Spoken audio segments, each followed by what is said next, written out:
Hey everybody, welcome back to the Wolf Pit with another episode of What Are We Eating? Thanks to German immigrant Charles Feltman for inventing, and Jewish immigrant Nathan Handwerker for popularizing the quintessential summertime food, hot dogs. They're cheap, tasty, great for grills, and forgiving for even the most inexperienced backyard cooks. Those two names may not sound familiar to most of you, but Nathan Handwerker's namesake, Nathan's Famous Hot Dogs, is probably familiar to most of you, which is the company he started from a hot dog push cart on Coney Island. Most of the time you find hot dogs in the refrigerated section of your grocery store. And then if you go on a picnic, you have to lug around a big bulky cooler to keep them cold and from spoiling in the brutal summertime heat. But fear no more about spoiling hot dogs or lugging around a big bulky cooler. Thanks to ye old oak American hot dogs in a can that need no refrigeration. At first, hot dogs in a can sounded really weird to me. That wasn't until I remembered Vienna sausages. Or if you're from the South like I am, you call them Vienna weenies, which come in a can. So it's not really that weird.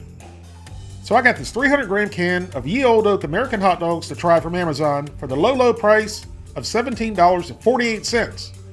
That works out to be $2.98 a wiener. Now that's a pricey wiener. Of course, the majority of the $17.48 is for shipping from across the pond. They probably really only cost a couple dollars a can. So can someone from the UK tell me how much these really cost in the UK? But to me, the extra price is worth it. So I can try them for you, the people, so you don't have to. They suggest you serve these American hot dogs on crispy baguettes or soft rolls with ketchup or mustard. Now stop right there. Any self-respecting hot dog aficionado knows that ketchup doesn't belong on a hot dog. That is unless you're 3 years old. Then and only then is ketchup on a hot dog acceptable. But hey, who am I to tell you how to enjoy a plump, juicy wiener? It's your wiener, you enjoy it how you like it. They also say for a legendary American-style hot dog to add relish and fried onions. Now for the ingredients. And all hot dog credibility is lost when I see the first ingredient is chicken. Chicken doesn't belong in a hot dog in my opinion. And my wife buys dirt cheap chicken hot dogs all the time, which is why my divorce lawyer is on speed dial. I'd rather eat Nutriloaf than a chicken hot dog. But against my better judgment, I'll proceed with ye old oak's American-style hot dogs and give them a try anyway, for you, the people, so you don't have to.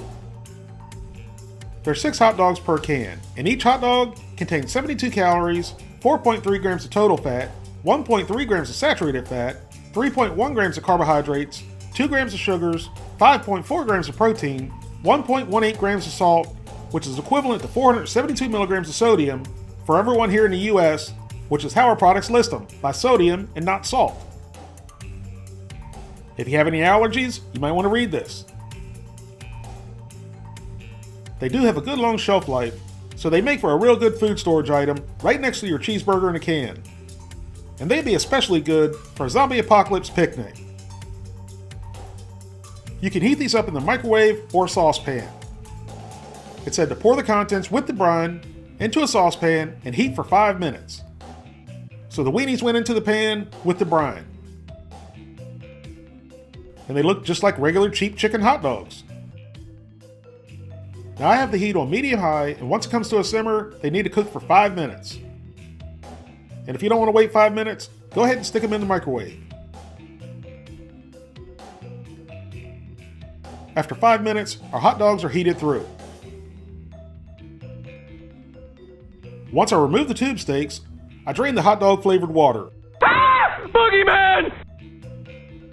But then I decided to pan fry a few of them to see how they turn out, which is how I'd cook them at home. That is, if I didn't grill them. The skillet was still on medium-high heat, and I added a little bit of oil and threw the dogs in. Then I let them fry for a few minutes, rolling around every minute or so.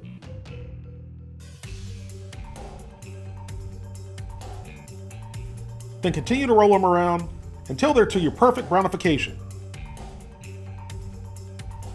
Now all the hot dogs are done, and they're ready to try.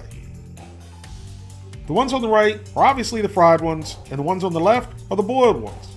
And like I said before, they look like typical cheap hot dogs. So I shake the boiled weenie first to give it a try. As soon as I bit into it, I realized this isn't like any hot dog I've ever had. This felt like no other weenie I've had in my mouth before. but the taste and texture did remind me of something I've had before, a Vienna sausage. I'm not the biggest fan of hot dogs or Vienna sausages to begin with, but I do happen to have an unstoppable craving for them from time to time. And when I want a hot dog, I want it to taste like a hot dog.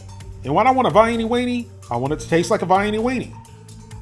So next I tried a fried hot dog in hopes that the perfectly brownified and slightly crispified skin would help disguise the taste and the texture. And it did slightly help with the flavor, but somehow it made the inside texture worse. So on their own, I didn't like them at all. So I decided to try them with some buns, along with a healthy dose of the mandatory yellow mustard. I tried the bulldog first, and visually, it looks just like a regular hot dog. The bun did help disguise the texture, and the mustard added some much needed flavor. But they were still definitely on the bland side. Next was the pan-fried tube steak on the bun with the mustard. Pan frying did add a little bit of flavor, and that along with the mustard and the bun made it somewhat edible. A little chopped onion and relish would really help hide that texture and make them a little bit better. Overall, these ye olde oak American hot dogs in a can were just not very good at all and weren't even as good as the cheap gross chicken hot dogs my wife likes. They were bland, which is better than gross. But the texture is what really didn't work for me, which is why I'm going to give them a score of 2 out of 10, and I wouldn't get these again, and I wouldn't really suggest you get them either. But in the event of a zombie apocalypse, they may come in handy. At least if you don't like the hot dogs, you can throw the can at the zombies. Thank you all very much for watching. Please don't forget to like this video and subscribe, and I'll see you soon.